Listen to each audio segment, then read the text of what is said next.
Perkenalkan, nama saya Ahmad Syahyan Evan dari kelas R002 dari kelompok 4, dan saya akan menjelaskan sifat-sifat dari inverse matrix. Sifat-sifat inverse matrix memiliki 4 sifat. Yang pertama sifat ketunggalan inverse, dan yang kedua sifat inverse dari hasil kali. Yang ketiga adalah pangkat suatu matriks inverse, dan yang keempat adalah hukum eksponen.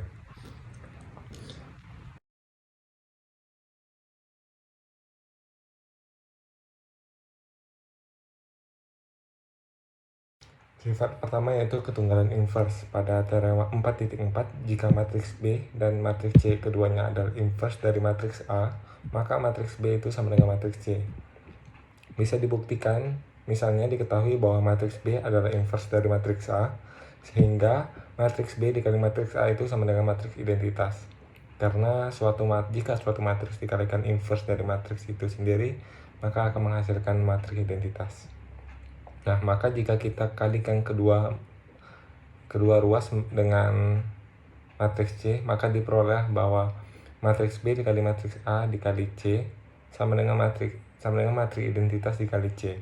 Nah, berdasarkan sifat asosiatif dari perkalian dan karena C juga merupakan inverse dari matriks A, maka matriks identitas dikali matriks C akan menghasilkan matriks C. Maka jika B dikali matriks A dikali C sama dengan B dikali matriks identitas, maka hasilnya juga B. Dengan demikian terbukti bahwa B itu sama dengan C, atau matriks B itu sama dengan matriks C. Kemudian pada sifat yang kedua yaitu inverse dari hasil kali. Pada teorema 4.5 dijelaskan jika matriks A dan matriks B keduanya adalah matriks yang mempunyai inverse dan memiliki ukuran yang sama atau berordo sama seperti 2x2 atau 3x3, maka matriks A dikali matriks B mempunyai inverse, yaitu matriks A dikali B jika diinverskan itu sama dengan matriks B inverse dikali matriks A inverse. Nah, buktinya akan ditunjukkan bahwa matriks A dikali matriks B dikali dalam kurung inverse matriks B dikali inverse matriks A itu sama dengan, menggunakan sifat asosiatif perkalian, maka itu sama dengan inverse matriks B dikali inverse matriks A dikali A inverse dikali matriks A dan matriks B sama dengan matriks identitas. Jadi terbuktilah bahwa matriks A dikali matriks B jika diinverskan itu sama dengan inverse matriks B dikali inverse matriks A. Nah, jika kita menggunakan contoh seperti matriks A yaitu 2, 5, 1, 3 dan matriks B yaitu 4, 2, negatif 3, 1, maka jika A dikali B akan matriks A dikali matriks B akan menghasilkan negatif 7, 9, negatif 5, dan 5. Nah, jika hasil dari kali dua matriks tersebut kita inverskan, maka menghasilkan 1/2, negatif 9/10, 1/2, dan negatif 7/10. Nah, jika kita menggunakan cara yang lain yaitu inverse dari matriks B dikali inverse dari matriks A, maka kita harus mencari dulu inverse dari matriks A dan matriks B. Inverse dari matriks A yaitu 3, negatif 5, negatif 1, dan 2. Inverse dari matriks B yaitu 1/10, negatif 1/5, 3/2, dan 2/5. Maka B inverse dari matriks B jika dikalikan inverse matriks A akan menghasilkan 1/2, negatif 9/10, 1/2, dan negatif 7/10. Maka hasilnya sama dengan cara yang pertama. Lanjut ke sifat ketiga yaitu pangkat suatu matriks inverse. Pada definisi 4.2, jika matriks A merupakan matriks bujur sangkar, maka matriks A dipangkatkan 0 sama dengan matriks identitas, dan matriks A jika dipangkatkan n, maka matriks A akan dikali sebanyak n faktor atau sebanyak n kali. Nah, jika A mempunyai inverse, maka matriks inverse A itu dipangkatkan n, maka matriks inverse matriks A itu dikalikan sebanyak n faktor. Nah, jika kita menggunakan contoh yaitu contoh matriks A 2, 5, 1, 3, maka carilah A pangkat 2-nya. Berarti matriks A dikalikan sebanyak 2 kali, yaitu matriks A dikali matriks A, dimana matriks A pangkat 2 itu hasilnya 9, 2, 5, 5, dan 14. Begitu juga dengan inverse. Jika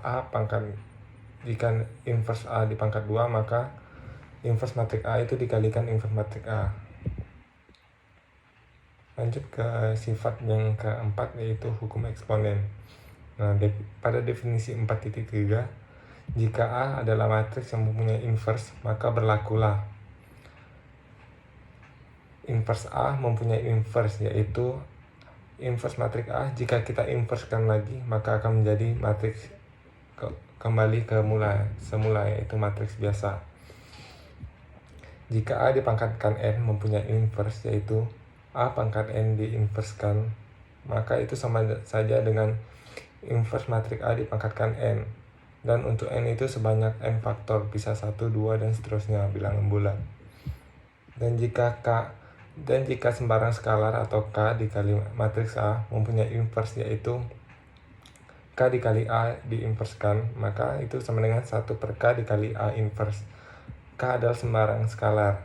Sembarang skalar maksudnya di sini adalah jika diagonal utamanya sama dan diagonal sampingnya itu 0. Misalnya matriks A yaitu 2, 0, 0, 2, maka skalarnya adalah 2. Lanjut ke buktinya. Yang pertama, karena A inverse sama dengan A inverse A sama dengan A dikali A itu sama dengan matriks identitas, maka inverse matriks A mempunyai inverse dari A inverse diinverskan kembali menjadi A. Berdasarkan definisi, matriks A dipangkatkan N dikali inverse matriks A dipangkatkan N itu sama dengan matriks A dipangkatkan N dikali matriks A diinverskan sama dengan A pangkat 0 atau sama dengan matriks identitas. Dengan secara serupa dapat ditunjukkan bahwa hasil dari inverse matriks A dipangkatkan N dan dikalikan A pangkat N itu merupakan matriks identitas. Dan bukti yang ketiga yaitu K dikali A. Nah, 1 per K dikali inverse matriks A itu sama dengan 1 per K dikali KA dan dikali inverse matriks A. Maka akan menghasilkan matriks identitas. Dengan cara yang serupa dapat ditunjukkan bahwa A pangkat N yaitu matriks identitas